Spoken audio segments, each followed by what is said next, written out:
Pada proses pembelajaran, pengajar harus memilih metode pengajaran yang dianggap efektif untuk digunakan agar peserta didik dapat lebih mudah untuk mempelajari bahasa asing yang ingin mereka pelajari.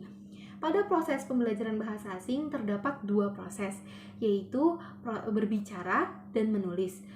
Pada proses ini tidak diajarkan secara bersamaan, namun keduanya saling berkaitan. Untuk tahap awal pengajaran, pengajar dapat menjelaskan tahapan-tahapan yang akan digunakan sebagai materi pembelajaran pada pembelajaran bahasa asing.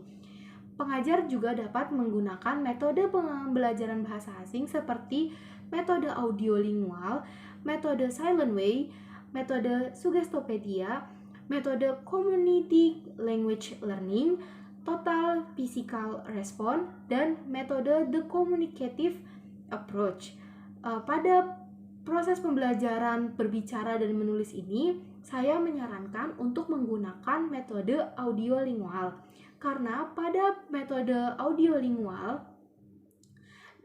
memungkinkan peserta didik untuk berkomunikasi dengan cepat melalui suara untuk memahami kata dan frasa. Selain itu, metode pembelajaran ini juga dapat meningkatkan daya ingat peserta didik karena menggunakan pengulangan dan penghafalan sebagai aktivitas dominan. Misalkan pada pembelajaran bahasa Korea. Pada proses pembelajaran berbicara bahasa Korea, pengajar dapat terlebih dahulu mengajarkan kepada peserta didik bagaimana cara melafalkan huruf-huruf Hangul dengan baik dan benar.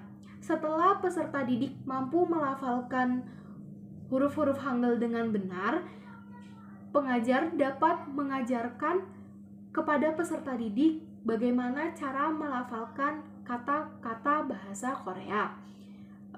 Misalkan pengajar menyebutkan beberapa kosakata Korea secara satu persatu dan diikuti oleh peserta didik. Setelah peserta didik mampu menguasai pelafalan bahasa Korea ataupun dapat membaca kalimat-kalimat bahasa Korea, kemudian pengajar memberikan satu buah kalimat atau satu paragraf dan kemudian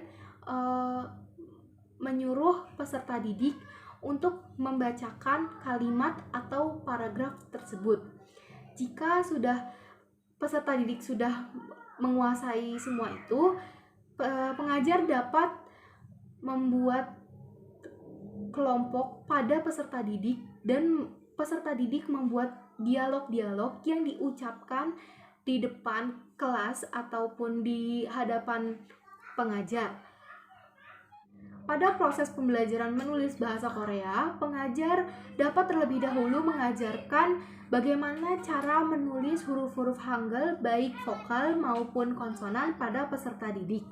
Setelah peserta didik mampu menuliskan huruf-huruf Hangul, kemudian peserta didik menuliskan kosakata atau kalimat atau paragraf secara keseluruhan.